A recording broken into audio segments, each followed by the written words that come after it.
So let's talk really quickly, Mika, seriously, about it is so, at least to me, obvious what Donald Trump's doing. He's throwing the red meat out to the big audiences, but then he's coming back and he's saying, no, there's going to be a softening. And though it seems indecipherable, what he's actually saying is we're going to go after the bad guys that are here. Right. But people that are living here peacefully are going to get to stay here.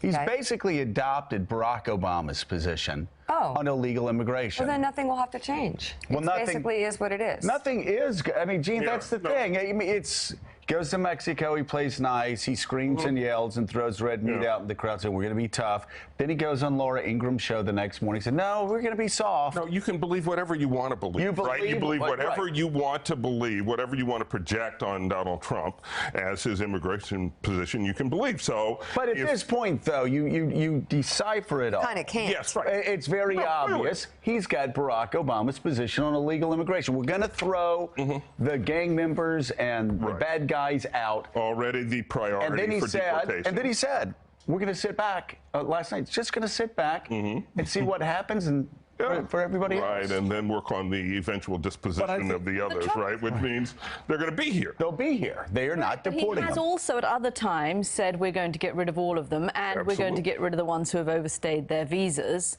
which is something like 4 million. Well, that's just not the case anymore. Well, that's not the case today. But what we don't know from Donald Trump is whether that will be the case again tomorrow. Because he said right? I mean, that's the problem. Exactly. We can't say this is Donald Trump's final immigration policy. No, it changes every day. But this Friday, this is where we are. Yes, I mean, I wish, could I say the tweet about the 4 hours that the guy said yesterday? Yes, absolutely. He said if you have a policy position that's hardening for more than 4 hours, you should consult Oh, my a physician. God, I wish I hadn't said yes. No, you should, All right, because it moves so fast. You're trying to figure. No, you're trying to figure out. I didn't have to. Yeah, I think we all saw the tweet yesterday. But seriously, 4 hours. I mean, he just keeps changing. He can't last you're 4 looking hours. at me as you're asking. No, you were about to say something. Well, and let Ron. This is his last day. Okay. Let him get a word in. Donald Trump's policy isn't Barack Obama's policy. Donald Trump's policy isn't throwing out 11 million immigrants. His policy really is to demonize anybody who isn't a white male. His policy is to try to turn us against each other so that he can win the presidency. What he doesn't understand is there's not enough white people in the country for him to win with that kind of policy. But that is his policy. Well, that has been his policy. The problem now is he's got people saying you are going to lose unless you expand your base. And he just can't seem to get there with any consistency. We should call the policy what it is. Okay, after giving a stridently pro-deportation speech on Wednesday night in which he laid out a policy of no legalization for the millions of undocumented within the United States, yesterday, Trump again said there's a softening. Take a listen. The line last week, you were softening on immigration, then you come out with a very specific, very pro-enforcement plan last night. Where's the softening? Oh, there's softening. Look, we do it in a very humane way, and we're going to see with the people that are in the country. Obviously, I want to get the gang members out, the drug peddlers out. I want to get the drug dealers out. We get a lot of people in this country that you can't have, and those people will get out. And then we're going to make a decision at a later date once everything is stabilized. I think you're going to see there's really quite a bit of softening. We're going to get rid of all of the bad players that are here, the gang members, the gang leaders, the drug dealers. After that takes place, which will be a process, and it won't go that quickly, but it's going to go as quickly as any human being can do it. After that takes place, we're going to sit back, we're going to assess the situation, we're going to see where we are, because we'll have people in the country that that have come in illegally. We're going to sit back, we're going to assess the situation, we're going to make a decision at that time. So, again, Caddy, that's Barack Obama's position. We're going after the gang members. That may even be a little weaker than Barack Obama's position, because Barack Obama's, I think he's deported more than over 1 million a year. We were president. That is actually a softer, I'm serious, a softer position than what Barack Obama's taking right now. Yeah, and Barack Obama's known amongst Hispanic as the deportation president. They don't have much love for what he's done, deporting as many Hispanics as he has. I just think it's not clear with Donald Trump when he says we're going to sit back and wait and let the position stabilize, and then we'll decide. what does that mean? I mean, that could mean anything, right? We don't know. What it means is that he is trying, Michael, still to move off of his hardcore, we're going to deport everybody. And, I mean, that's what, you can't believe anything that he's saying here because he's changing so quickly. The one thing we know is he has moved from his hardcore deportation police position and trying to prove to white voters he's not a bigot. There's the triangulation. That's it right there. He started this thing at 1,000 miles per hour in which your base got on the train with you, and they're just steaming down the road with you. And then you realize that you come up on this curve called the rest of America that or reality. you got to slow this sucker down some kind of way. That's right. Yeah. Really? And you realize it's not 1864, is that what you're saying? That's right. Yeah. Well, some Hispanic leaders who have been advising Trump say they feel betrayed following his most recent comments on immigration.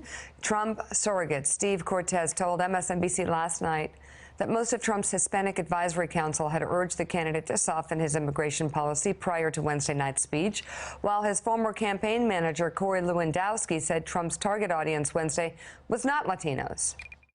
I gave him advice on immigration, and as did other people on the council. He didn't take all of it, but you know what? I'm not the candidate. He is. If you look at the polling data, he's got about an 18-point lead in the demographic of white males who are voting in this election. They have a high propensity of voting, and so he's got about an 18-point lead on Hillary Clinton in that particular demographic. This speech is clearly geared at those individuals right now to make sure that they are there. He has locked them in for the election. And that's Corey, actually. Telling the truth. Did he need to one thing, that demographic may be correct, but the demographic is white suburban women. It's not white men. And so with an 18-point, lead with white men, that's hey, what about the Latino that's vote? great. But Gene, that's not going to win this election for you. Yeah, Gene, I think the concern is that when it was seen that he was softening, that 18%. Exactly. You heard Limbaugh start to mock him. You heard Ann Coulter start to go wobbly. You heard the hardcores on this start to attack him. Right. And so Corey's exactly right. That speech in Arizona was to tell the white guys, hey, it's going to be okay. Most of that speech, except for that one line about we might wait later, the rest of that speech, and especially the tone, was clearly aimed at shoring up that demographic, which he must have thought was getting wobbly. Yeah. You guys are doing a great job analyzing this. That's all I'm going to say. Well, that's what we're doing because it's the reality. There's confusion inside the campaign. Don't confuse that for confusion outside of the campaign. I think you guys are confusing it for... No, they're trying to do two things at once, Mika. They're actually, they believe there is a method to this madness. It's just madness because they're sending mixed signals to both sides. Okay. And depressing turnout on both sides. What I'm saying is I think it's really generous that you think there's even a method here. No, there is a method here. I know you can't see it, and no, you keep saying that we shouldn't talk about it, but we should talk about it because there are two things that are happening at the same time here. One, they're worried that when he does soften his position to try to expand the electorate, that he loses his hardcore base that got him elected. And if he doesn't get all Republicans, he loses. It's just that simple. So they're trying to do two things at once, but he doesn't have the discipline to stick to one plan. Well, or his heart is in what he was like in Arizona. That's who Donald Trump is. That's what he feels about this issue. And that's where he is most comfortable. And then some of his advisors come in and say, well, actually, you've got to soften, you've got to soften. He doesn't really feel that. I mean, look, the Donald Trump we saw in Arizona is the Donald Trump who seems happy in himself, appealing to that base. And that's the trouble with this. There isn't really a policy. He's not going to build a wall. He's not going to deport 11 million people. We all know that. It's not going to happen. Even if he's elected, it's not going to happen. But what is so startling about it is, as you suggested, it's the tone. The most striking thing that divides Donald Trump from regular, normal politicians, and certainly from Hillary Clinton, is how he speaks about people who are not like himself. I agree. It's his tone. He's trying to do two separate things, but we can make things clear to American people. He is doing one thing. He's dividing us. He's using bigoted, racist language to incite us and turn us on each other. That's what he's doing. That's why I say that's the bottom line policy. Let's just talk about what's in his heart and what he's trying to do. Yeah, I just don't even even give it that much credit, but okay. Meanwhile, and I'm not trying to be anything, I've lost sort of hope that there is anyone talking an actual strategy and a real focus and sort of. No. There's nothing. You've got to look at the person at the top of the ticket. I am. Okay, well, right that's who you look at. I'm looking. There are people around him, Yeah, I guarantee trying you, their best. that are telling him to soften his position on illegal immigration, and he just can't do it because he is drunk by the crowd applause. Okay, right there. You nailed it. Now that's analysis right there. He's drunk by the crowd applause, and That is so it. By the limelight. if making racist remarks gets people churned up, gets a laugh line, right, then he will do that. That is what I think is going on. Thank you. Meanwhile, another Trump surrogate, Marco. Well, I'm sorry. The elevated conversation where they're trying to do two things and there's a strategy here. Well, they are. Yeah. No. Yeah, let's keep There's going. nothing. What else you got? Meanwhile, another Trump surrogate, Marco Gutierrez, who is the founder of the group Latinos for Trump, made this argument for Trump's immigration plan. We need to understand that this is a different time, and we're having problems here. We need to reform. What problems are you talking about? My culture is a very dominant culture, and it's imposing and it's causing problems. If you don't do something about it, you're going to have taco trucks every corner. Okay, first of all, let me tell you, that sounds like an America that I want to live in. I know, me too. Because I will tell I had one at my daughter's birthday party. Best day of my life. I was going to tell you. Lunchtime in America. I'm having. I don't have to walk 3 blocks. I'm having a birthday party. I don't even know where to start. You know, I'm having a birthday party, a late birthday party for Kate, right? Kate, you should get a taco truck. That's what she I did that for Carly. wants. That's what she wants. I had one for Carly. It was amazing. This guy's saying if we keep allowing immigrants to come in, that I don't have to rent a taco truck. No, and mine is expensive in Brantford, Connecticut. You think it's easy to get a taco truck? That's great. Wow. No. Taco trucks it's on not. every corner. That's Michael Steele. Yummy.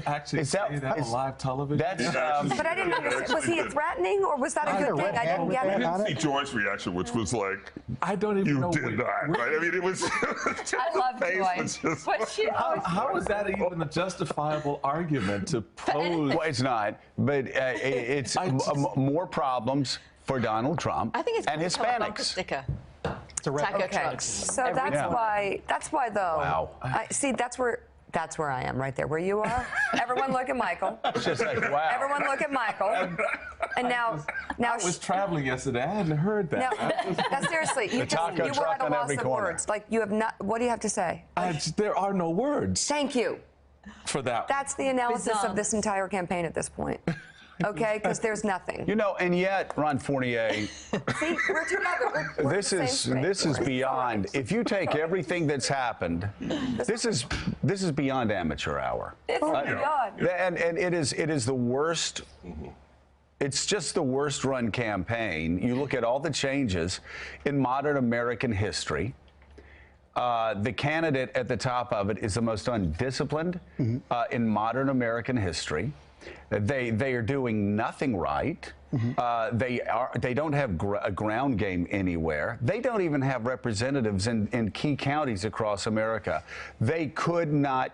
Seriously, it's like somebody getting ready for the Olympics and just sitting and eating bonbons and Cheetos and Cheetos and drinking beer, drinking Old Mule, and yet, as the race begins, they're in effect tied with Hillary Clinton. I know a lot of Clinton people. They no.